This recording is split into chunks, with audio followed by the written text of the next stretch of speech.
Hello दोस्तों, मैं अर्जुन।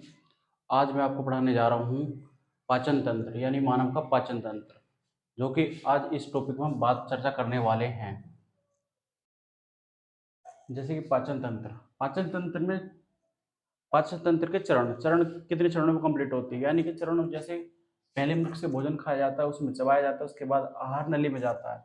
आहार नली से सीधा अमाशय से यहाँ पर जो पित्त, यहाँ पर जो लीवर यानी यकृत है, उसमें जो केमिकल्स मिलते हैं वो जाके यहाँ से छोटी आंत में, छोटी आंत से सीधा बड़ी आंत में, और बड़ी आंत से जाके बाहर निकल जाता है। कुछ इस प्रकार के चरण है जैसे कि मैं आपको नाम बता रहा हूँ। सबसे पहले अंतःग्रहण चरण। अंतःग्रहण अंतःग्रहण का मतलब होता है कि भोजन को ग्रहण करना। क्या करना? भोजन को ग्रहण करना, यानी कि भोजन को खाना। ये सब नंबर वन चरण है, यहाँ से स्टार्टिंग होती है। नंबर दूसरे पे आता है पाचन। पाचन यानी भोजन को पाचन करना।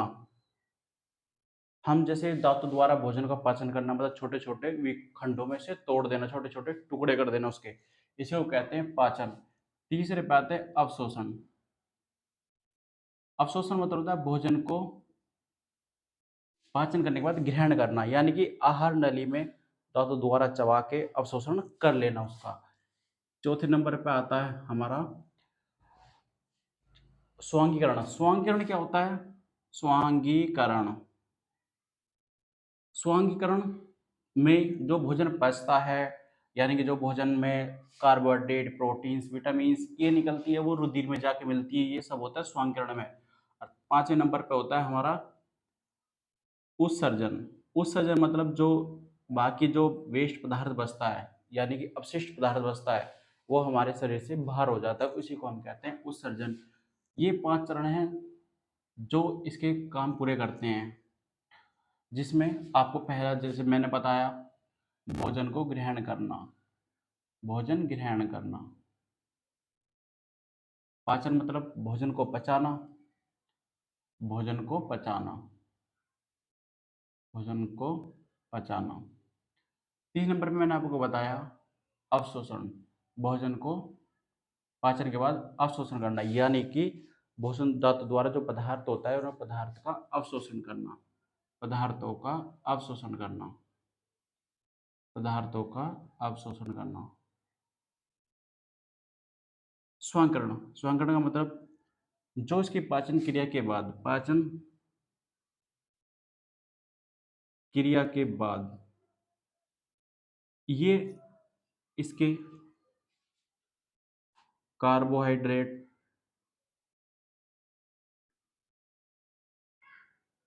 कार्बोहाइड्रेट, विटामिन या प्रोटीन,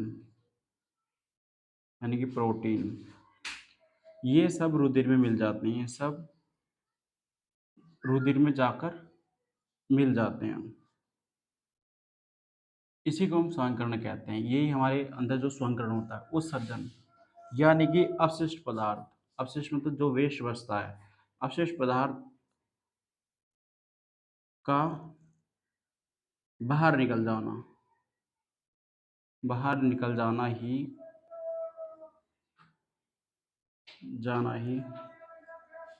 उत्सर्जन कहलाता है।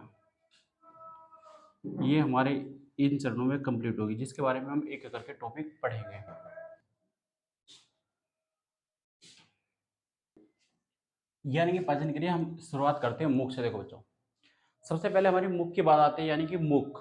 मुख मतलब मुंह, जहाँ से हम भोजन का ग्रहण करते हैं, यानी कि अन्न ग्रहण करते हैं, जहाँ से भोजन को हम क्रिया करते हैं, शुरू करते हैं। तो जैसे मुख होता है हमारा, हम बोलने लग जाए मुख। अब मुख क्या होता है? ये हमारा पार्ट, यह होता है मुख। इसे हम मुख गोहा भी बोलते हैं। जैसे कह सकते हैं मुख या मुख गोहा। इसकी बात करने जा रहे हैं, इसमें 3 प्रकार, मतलब यानी कि इसमें 3 पार्ट होते हैं। सबसे पहले दांत आ जाते हैं हमारे, दूसरे में हमारी जीभ आ जाती है, ये जीवा कहते हैं जिसे, या तो हम इसे जीवा भी लिख सकते हैं या जीभ भी हम लिख सकते हैं। तीसरे पे आता है लार, यानी सिलावा। ये लार हमारे मुंह के अंदर, ये 3 चीजें काम करती है डाइजेशन में। सबसे बड़ी बात, ये दांतों की बात कर लेते हैं। आपको पता है जीभ दांत। दांत दो प्रकार के होते हैं, एक तो जैसे जो बचपन में रहते हैं दूध के दांत, और एक वैसे जो बाद में आते हैं, इन्हें बोलते हैं अस्थाई, और दूसरा होता है स्थाई। यानी कि बात करें, इन्हें बोलते हैं दूध के दांत, दूध के दांत। स्थाई मतलब जो बाद में आते हैं, यानी कि जब टूटने के बाद आते हैं, जो टूटने के बाद आते हैं, इन्हें बोलते हैं स्थाई। ये तो हमेशा टिक ही जाते हैं, अगर इनके बाद अगर कोई दांत टूट जाते हैं हमारे तो वापस नहीं आते। तो बात करी जाए इनकी, अगर हम इनकी दूध के दांतों की संख्या देखें, संख्या यानी इनकी कितनी संख्या होती है, इनकी कुल संख्या, यानी कि कुल संख्या इनकी होती है 20, जो हमारे बचपन में आते हैं और जो टूट जाते हैं थोड़े बड़े होने पर।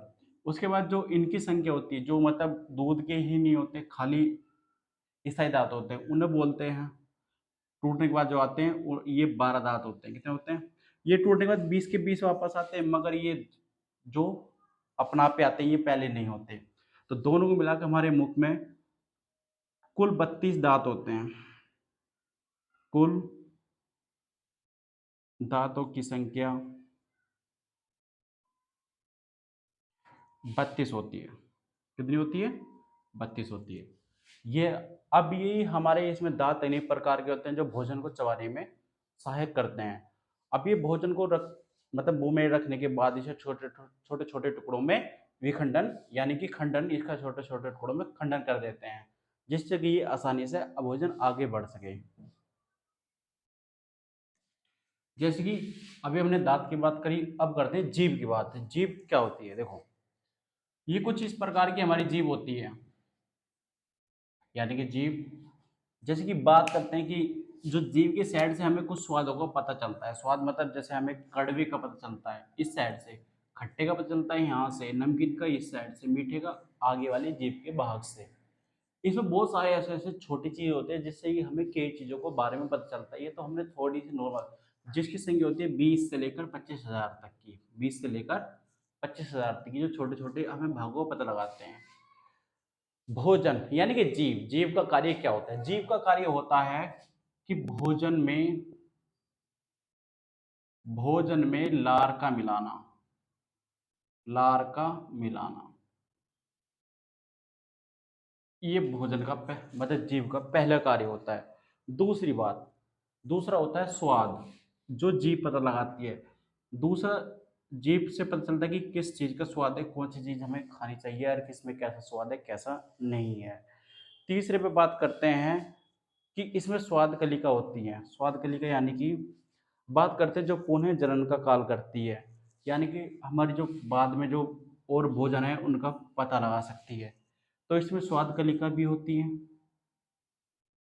स्वाद कलिका यानी कि कहने का तात्पर्य पुनः, पुनः मतलब एक सप्ताह बाद अगर हम दोबारा खाए तो उसका हम पता लगा कि भाई हाँ, भी हमने पहले ये खाया था, ये स्वाद कलिका होती है। जीव का बस सिर्फ मुख्य कारण होता है ये वाला, यानी कि जो लार होती है उसको भोजन में अच्छी तरह से मिलाना, जिससे कि ये भी एक डाइजेशन का काम, यानी पाचन का काम करती है। ठीक है, यानी कि बात करते हैं लार। लार होती क्या है? लार यानी कि जो हमारे मुंह में, कहने को पता चलता है कि जैसे किसी खाने को देख के मुंह में पानी आ जाना, और वो जैसे कहते हैं लार टपक रही है, वही मतलब वही लार होती है, जिसका, यानी कि जो हमारा मुख है, मुख मतलब मुंह, वो हमारा एक से, यानी कि एक का मतलब 1 से 1.5 लीटर, 1.5 लीटर डेली, यानी कि प्रतिदिन, प्रतिदिन निर्माण करता है। कौन करता है? मुख। लार का निर्माण 1 लीटर से 1.5 लीटर यानी कि वह 1.5 तक निर्माण करता है। इसमें ग्रंथियों का निर्माण भी होता है, और यानी कि बहुत सारी लार में ग्रंथियां भी होती है। लार में ग्रंथियों का निर्माण होता है, ग्रंथियों का निर्माण होता है। इसमें बहुत सारी मतलब ग्रंथियां जो निर्माण करते हैं, लेती हैं। इसमें बात करते हैं कि इसका पीएच मान, यानी कि आपको पता होगा कि पीएच क्या होता है। पीएच का मतलब होता है पावर हाइड्रोजन, पावर हाइड्रोजन इसकी पूरी फुल फॉर्म होती है, मगर इसका पीएच मान 6.8 होता है। ठीक है, ये कहने का मतलब है कि जो लार ग्रंथि होती है 3 प्रकार की होती है। लार ग्रंथि कितने प्रकार की होती है? लार ग्रंथि 3 प्रकार की होती है। लार ग्रंथि 3 प्रकार की होती है, 3 प्रकार की होती है। नंबर 1 अगर बात करें तो सबसे जो नंबर 1 होती है वो होती है पैरोडीट्स, जिसे कहते हैं पैरोडीट। पैरोडीट टीट ये कहाँ होती है? ये कान के पीछे होती है। कहाँ हो जाती है? ये कान के पीछे हो जाती है, यानी कि जो हमारा कान होता है उसके पीछे से निकल जाती है, कान के पीछे। दूसरे की बात करी जाए तो होती है सब लिग्वल। ये भी एक प्रकार की ग्रंथि होती है जो कि जीभ के नीचे से आती है। कहाँ से आती है? जो कि जीभ के नीचे से आती है, जीभ के नीचे से आती है। तीसरे नंबर पे होती है सब मैडिबुलर। सब मैडी सॉरी मैडिबुलर। जो ये ग्रंथि होती है ये आती है जबड़े से, यानी कि जो हमारा जबड़ा रहता है उससे निकल कर आती है जबड़े से। जबड़े से ये एक प्रकार की लार होती है सारी सारी, क्योंकि ये क्या आती है अलग अलग जगह से अलग अलग निकल कर आती है। लार एंजाइम, यानी कि अब तक हमने मुंह गुहा में 3 टॉपिक पढ़ लिए। दांत हो गए यानी टीथ हो गए, और दूसरी जीभ हो गई, और तीसरे नंबर पे हो गए लार। अब तक मैंने आपको लार बताई यानी ग्रंथि बताई। अब लार एंजाइम्स, लार एंजाइम्स क्या होते हैं ये देखो। लार एंजाइम, लार एंजाइम 2 प्रकार के होते हैं। एक तो होता है लाइसो एंजाइम्स, लाइसो एंजाइम्स। दूसरा होता है जिसे कहते हैं टोल्वीन या टोलिन।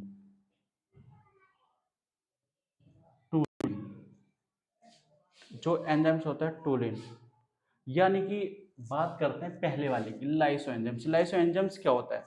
भोजन में उपस्थित, भोजन में यानी कि जो भोजन में हमारे उपस्थित, उपस्थित मतलब जैसे कोई बहुत सारे जीवाणु आ जाते हैं, जीवाणु का निर्माण होता है, यानी कि जो भोजन में बहुत सारे जीवाणु होते हैं उनको क्या कर देती है? नष्ट कर देती है। क्या कर देती है? जीवाणुओं को मार देती है, मार देती है ये वाली एंजाइम्स। दूसरे पे बात करें तो ये हमारे आंसू में मिलती है, ये हमारे आंसू में मिलती है ये वाली एंजाइम्स। तीसरे पे बात करी जाए तो ये हमारे मूत्र और किसमें? मूत्र और पसीने में मिलती है, मूत्र और पसीने में भी मिलती है। ये मैंने आपको 2 एक्स्ट्रा टॉपिक बता दिए इसलिए क्योंकि ये वाली के लाइसोसोम्स एंजाइम की बात चल रही थी। अगर बात हम इसकी करी जाए तो सिर्फ ये हमारे क्या करती है? भोजन को पचाने में काम करते हैं, जैसे कार्बोहाइड्रेट, जैसे कार्बोहाइड्रेट्स को पचाने का काम करती है, पाचन का कार्य करती है। जो कार्बोहाइड्रेट है यानी कि इसका काम हो रहता है मंड, यानी कि मंड, जो भोजन का जो मंड रहता है, और जो ग्लूकोज रहती है उसको, ग्लूकोज को पचाने का पाचन क्रिया करती है। ये हमारी 2 एंजाइम्स हैं जो जैसे लार एंजाइम्स में नाम है इनका, और जो इसी का कार्य करती हैं। इसका होगा। बात कर रहे हैं यानी कि मुख की बात हो चुकी है। जो भोजन हमने दांतों द्वारा चबाया या लार मिलाई, उसके बाद जो भोजन ग्रास नली से होकर जाता है, बात कर रहे हैं ग्रास नली की। इसे आहार नाल भी कहते हैं। क्या कहते हैं? आहार नाल। आहार नाल और ग्रासिका नली। नली जिसमें भोजन होकर हमारे आमाशय तक पहुंच जाता है। किससे होकर पहुंचता है? वह है ग्रास नलिका। ग्रास नलिका की लंबाई यानी कि ग्रास नलिका की लंबाई कितनी होती है? लंबाई कर बात करें हम तो इसकी लंबाई कम से कम 2 पॉइंट यानी कि 25 सेंटीमीटर की होती है। कितनी होती है? 25 सेंटीमीटर की होती है। ये आहार मतलब यानी कि ग्रास नलिका की जो लंबाई होती है वो 24 की होती है। इसका कार्य इसका कार्य क्या होता है? कार्य की बात करें तो इसकी मुख से आमाशय तक भोजन पहुंचाती है। कहाँ तक पहुंचाती है? आमाशय तक। आमाशय तक भोजन पहुंचाती है। इसका कार्य ये रहता है। किसका? आहार नाल का यानी कि ग्रास नलिका का। इसकी बात करें कि इसी कारण भोजन पेट में पूरी तरह से पहुंच जाता है। ग्रास नलिका में कोई एंजाइम नहीं बनता और इस नलिका में कोई एंजाइम नहीं बनता है। ये सीधा सिर्फ इतना कार्य करती है कि भोजन को मुख से आमाशय तक ले जाती है।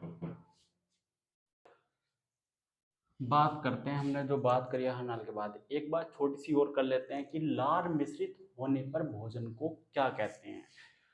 जब लार मिश्रित हो जाती है भोजन में, इसे हम कहते हैं लुद्धि। क्या कहते हैं? लुगदी। लुगदी कहते हैं। जब अमाशय में यानी कि पेट में जाके जो एंजाइम्स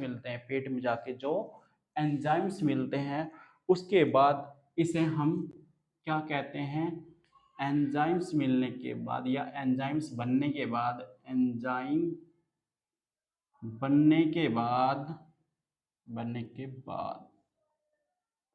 इसे हम इसे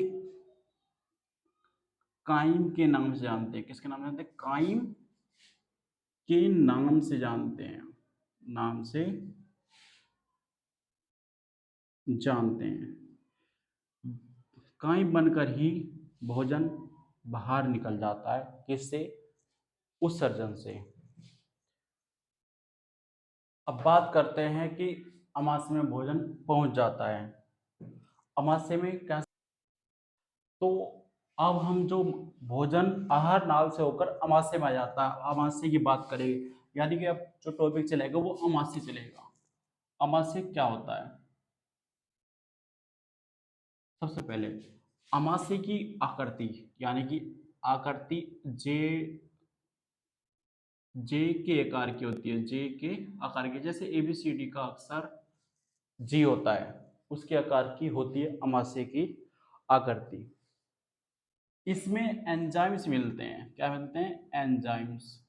क्योंकि अभी हमने पढ़ा कि आहार नाल में कोई एंजाइम्स नहीं होते, मगर आमाशय में एंजाइम्स होते हैं। एक होता है जठर रस। क्या होता है? जठर रस। दूसरे नंबर पर आता है HCl यानी कि हाइड्रोक्लोराइड। क्या होता है? हाइड्रोक्लोराइड। और तीसरे पे खुद एंजाइम्स ही होता है। एंजाइम्स। ये 3 प्रकार के मतलब कि एंजाइम्स होते हैं। जठर रस को अगर हम बात करें तो जठर रस में 3 प्रकार के होते हैं। कौन कौन से? एक तो पानी प्लस HCl और प्लस में एंजाइम्स मिलता है, जब ये क्या बनता है? जठर रस बनता है। क्या बनता है? जठर रस बनता है। इसका पीएच मान क्या? इसका पीएच मान 2 से 3 तक होता है। कहाँ से होता है? 2 से 3 होता है। एचसीएल की बात करें, एचसीएल में सबसे पहले बात करते हैं कि जो भोजन में जो भोजन में यानी कि जो भोजन में जीवाणु आ जाते हैं, जीवाणु आ जाते हैं, जीवाणु को मारता है। जो भोजन में जीवाणु आते हैं उनको क्या कर देता है, नष्ट कर देता है। क्या कर देता है, नष्ट। ठीक है। अगर एस सेल में सबसे पहले काम ये होता है, क्योंकि ये खुद एक तरह प्रकार का एसिड होता है, यानी कि हम इसे कह सकते हैं ये अम्लीय होता है। कैसा होता है, ये अम्लीय होता है। ये यानी कि एक प्रकार का एसिड, जैसे मैंने अभी बताया कि जैसे एक प्रकार का एसिड होता है, और ये एंजाइम को सक्रिय बनाता है। यानी कि सक्रिय मतलब एंजाइम को क्रिया करने पर उत्साहित करता है, एंजाइम को सक्रिय बनाता है, सक्रिय बनाता है। अब खुद एक जो एंजाइम से, एंजाइम दो प्रकार के होते हैं। कितने प्रकार के होते हैं, दो प्रकार के। पहला होता है रेनिन, रेनिन एंजाइम्स, ये पहले नंबर का। अगर दूसरे नंबर की बात करें तो एक पेप्सिन होता है। कौन सा होता है, पेप्सिन एंजाइम्स, पेप्सिन। ये भी एंजाइम्स ही होता है। एक पेप्सिन होता है, एक रेनिन होता है, जो हमारे अमाशय में मिलते हैं, इसी प्रकार के होते हैं। जो HCl का पीएच मान, HCl का पीएच मान 1 से लेकर 2 होता है। कितना होता है, 1 से लेकर 2 होता है। जो रेनिन का काम रहता है वो ज़्यादा, जैसे कोई ज़्यादा हैवी चीज़ को पाचन क्रिया में, यानी कि जो रेनिन होता है वो सब ज़्यादा बच्चों में पाया जाता है, क्योंकि ये दूध की पाचन क्रिया करता है। क्या करता है, दूध की पाचन क्रिया करता है, दूध की पाचन क्रिया करता है, पाचन क्रिया। और ये कार्बोहाइड्रेट की क्रिया करता है। अब क्योंकि रेनिन सब ज़्यादा किसमें मिलता है, बच्चों में मिलता है। पेप्सिन, यानी कि पेप्सिन जो दही होती है, क्या होती है, दही जैसा पदार्थ होता है पेप्सिन, यानी कि क्षार जैसे होता है। तो इसमें ये दूध को पूर्ण रूप से पचाने का काम ये तो हो गया, मगर ये दही की नुमा होता है, ये भी एक तरह से एंजाइम्स होता है। बात करते हैं जठर रस, यानी कि अभी जो जठर रस होता है वो हमारे पास 99.5 होता है। कितने परसेंट होता है, 99.5%। अगर वहीं हम एचसीएल की बात करें तो ये 0.3% का होता है। कितना होता है, 0.3% का। अगर वहीं एंजाइम्स की बात करें तो ये हमारे पास होता है 0.2% का। इसमें पेप्सिन रह गया था। पेप्सिन मतलब पेप्सिन का कार्य क्या रहता है, ये कैसे बताता है, प्रोटीन को, किसे, प्रोटीन, प्रोटीन की पाचन क्रिया करता है, पाचन क्रिया करता है। कौन करता है, पेप्सिन। और जैसे कि रेनिन मैंने आपको बता दिया, दूध की और अल्कोहल की भी कह सकते हैं हम इसे, अल्कोहल की, अल्कोहल का भी पाचन क्रिया यही करता है। कौन सा एंजाइम्स, यानी कि अब यहाँ तक कि हमारी वाली टॉपिक बात खत्म हो चुकी है अमाशय की। जो जो अमाशय से एंजाइम्स निकलते हैं, यानी कि जो एंजाइम, ये जठर रस, HCl, ये जो हमारे भोजन में मिलते हैं, ये कहाँ मिलते हैं, यानी कि ये लीवर में मिलते हैं, यानी कि ओ सॉरी, लीवर में कह रहा हूँ, अमाशय में, यानी कि पेट में मिलते हैं। अब बात करेंगे हम किसकी, लीवर की, यकृत की, यानी कि बात करते हैं लीवर की। अब जो, यानी कि इसमें भोजन नहीं जाता, लीवर में भोजन नहीं जाता, मगर ये कुछ एंजाइम, यानी कि जो रस है कुछ प्रभावित करवाता है। जैसे भाई बात करते हैं यकृत, यकृत मत होता है लीवर। क्या होता है, लीवर, इसे इंग्लिश में बोलते हैं लीवर।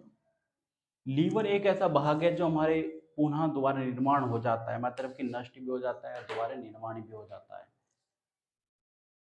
ठीक है, क्योंकि हमारे शरीर का सिर्फ एक ही पार्ट ऐसा है।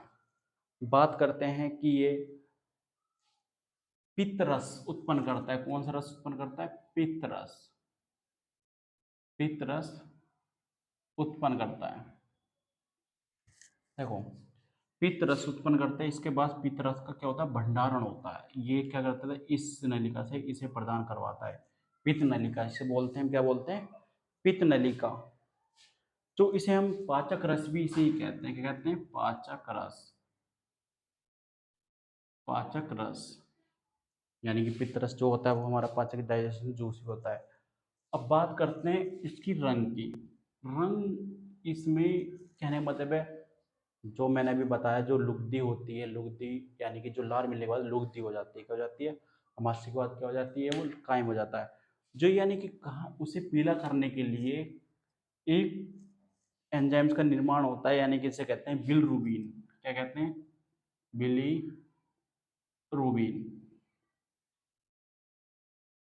इसके कारण, इसके कारण रंग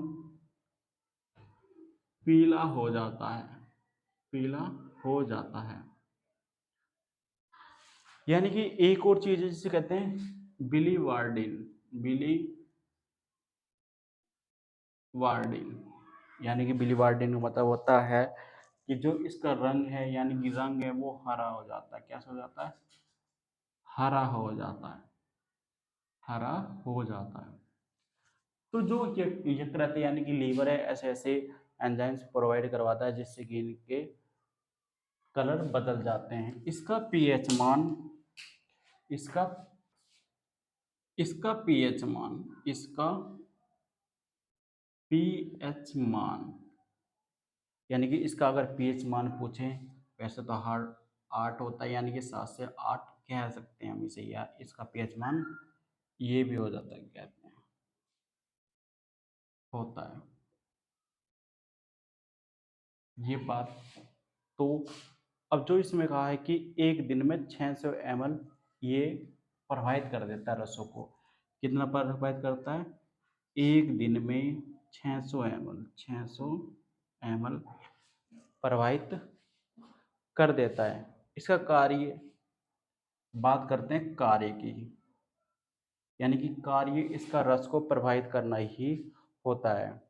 यानी कि कहने लगो कि जैसे कि वसा के बड़े बड़े गुम्मन या गोल बन जाते हैं, उनको तोड़ता है, क्या करता है, उनको तोड़ता है।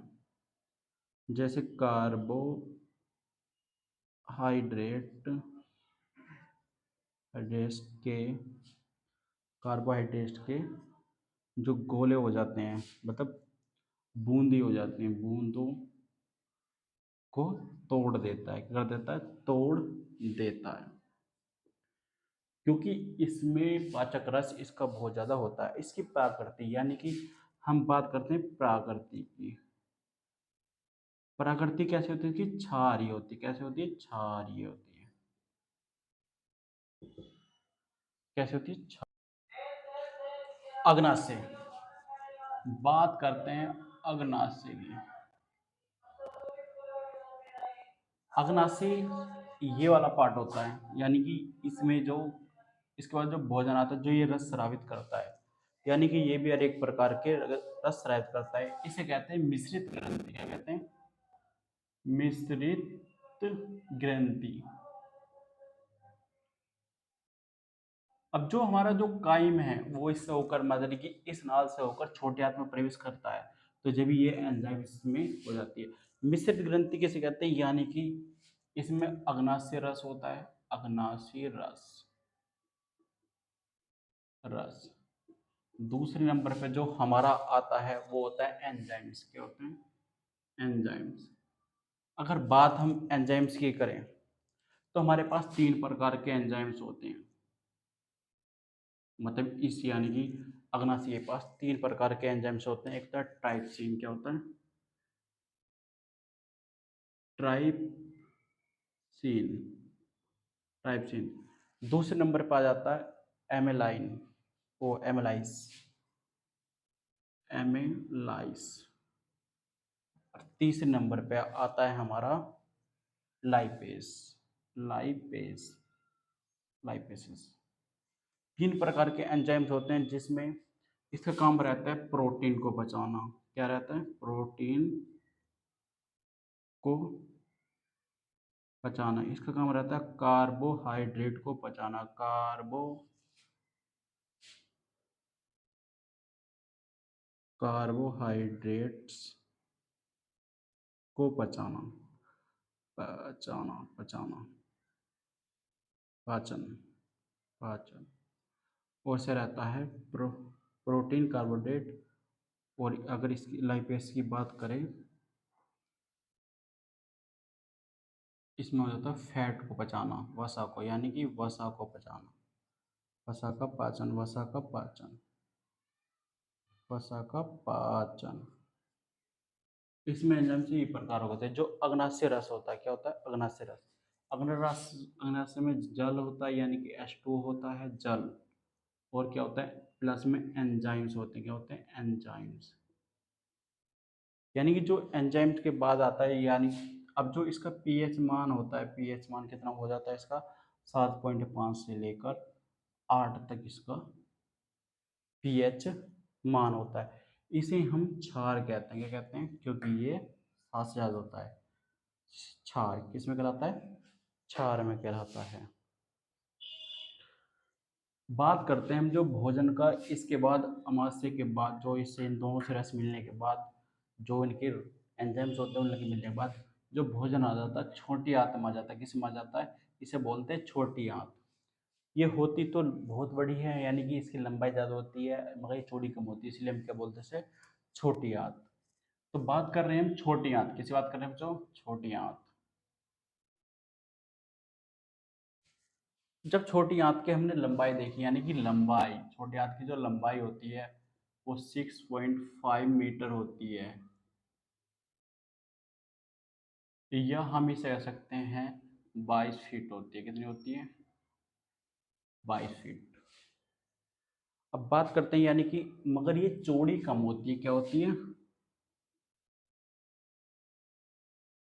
चौड़ी, चौड़ाइया, चौड़ाई कम होती है, क्या होती है, कम होती है छोटी आंत की। छोटी आंत की बात करें तो यानी कि जो अमाशय से भोजन आता है वो छोटी आंत में आता है। कहाँ पर आता है, बात करें अमाशय की, अमाशय से भोजन, भोजन छोटी आंत में प्रवेश करता है। कहाँ करता है, छोटी आंत में। छोटी आंत में आने के बाद जो भोजन, इसमें सब जो जठरस सब मिलते हैं, जो उसका अंतिम पाचन क्रिया होती है, अंतिम पाचन क्रिया, अंतिम पाचन क्रिया, वह छोटी आंत में होती है। किसमें होती है, छोटी आंत में होती है, छोटी आंत में होती है।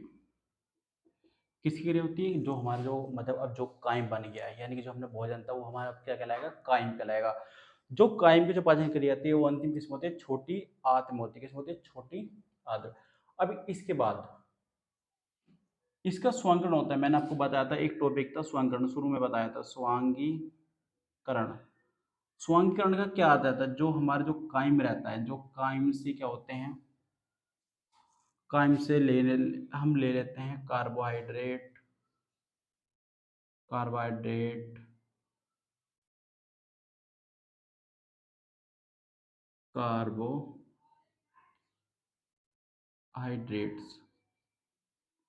प्लस प्रोटीन्स प्लस विटामिन,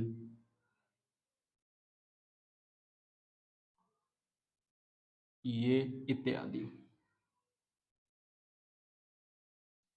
ये सब रुधिर को प्रदान करवा देते हैं, रुधिर को प्रदान करवा देते हैं, प्रदान कराते हैं। इसी को हम स्वांगीकरण कहते हैं। सबसे बड़ा कार्य इसका यही होता है, कार्य स्वांगीकरण होता है। स्वांगीकरण का यानी कि जो हमारे भोजन से जो हमें कार्बोहाइड्रेट, प्रोटीन, विटामिन, ये सब चीज मिलती है वो किस पे प्रदान करवा देती है, इस पे प्रदान करवाने के लिए इसे रुधिर को प्रदान करवा देते हैं। यही इसका स्वांगीकरण, यही छोटी आंत का कार्य रहता है। अब जो सबसे अंतिम में जो भोजन पहुंचता है, यानी कि जो काइम पहुंचता है, छोटी आंत से लेकर के पहुंच जाता है बड़ी आंत में, और जिसके द्वारा जाता ही होता है प्रीशिलेशिका, यानी कि इस भाग से इसका भोजन इसमें प्रवेश कर जाता है। बात करते हैं बड़ी आंत की। किसकी बात कर रहे हैं हम, बड़ी आंत की, बड़ी आंत। इसकी लंबाई की बात करी जाए तो इसकी लंबाई 5 फीट की होती है। कितनी की होती है? 5 फीट। अगर हम 5 फीट देखें या हम इसे कह सकते हैं प्लस 1.5 मीटर की, यानी कि 1.5 मीटर प्लस 5 मीटर।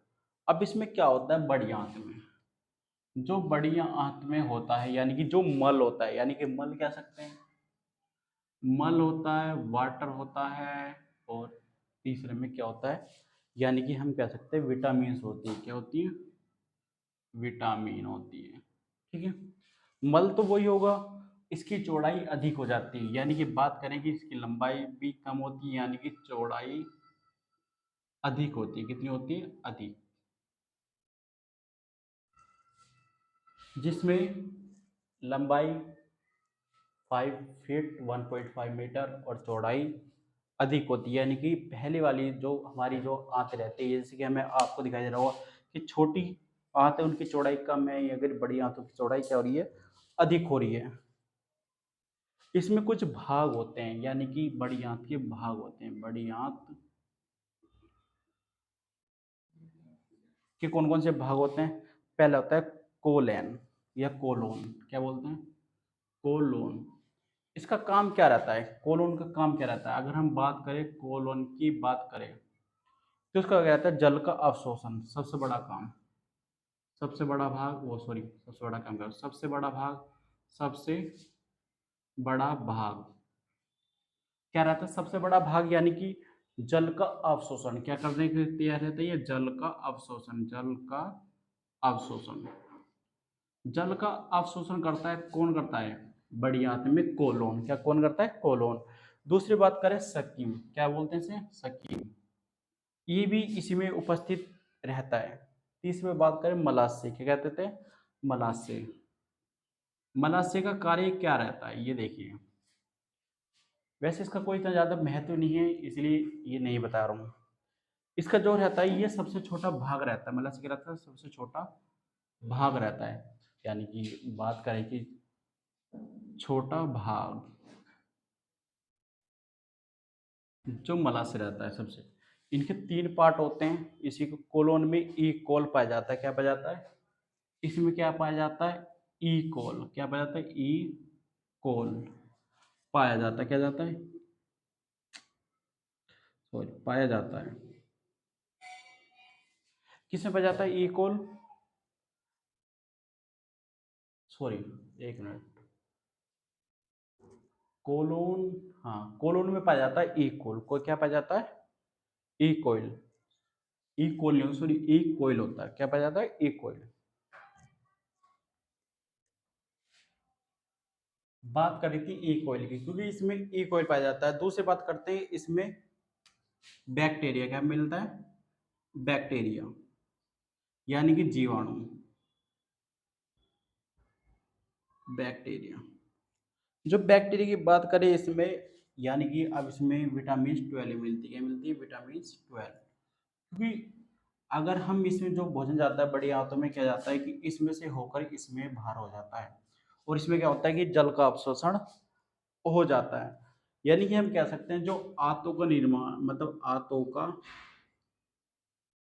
पीएच मान, पीएच मान, जो आंतों का पीएच मान होता है वो 5 से लेकर 6 होता है। कितना होता है? 5 से लेकर 6। इसके बाद जो इसके द्वार से, यानी कि जो इसमें घूमता हुआ भोजन जाता है और इस द्वार से बाहर हो जाता है, जिसे बोलते हैं गुदद्वार। इसी को हम क्या कहते हैं? उत्सर्जन। क्या कहते हैं? क्या कहते हैं हम इसी को? उत्सर्जन। उत्सर्जन का मतलब होता है कायम का, कायम का शरीर, यानी कि शरीर से बाहर निकल जाना, बाहर निकल जाना, उत्सर्जन जाना, उत्सर्जन कहलाता है। क्या कहलाता है? उत्सर्जन कहलाता है। यहाँ तक कि मानव का पाचन तंत्र समाप्त होता है। मैं आशा करूँगा कि आपको मेरा पढ़ाया हुआ ज़्यादा समझ में आए। तो जो भी, अगर कोई भी प्रॉब्लम हो तो वो कमेंट कर सकता है, यानी कि मैंने आपको ऊपर से नीचे तक पूरा पाचन तंत्र बता दिया। बता दिया है। हमारे चैनल को सब्सक्राइब करें जिससे कि आपको और भी अच्छी अच्छी वीडियो मिल सके, यानी कि हमारे माध्यम से आपकी पढ़ाई पूरी हो सके। बेल आइकन दबाएं और चैनल सब्सक्राइब करें।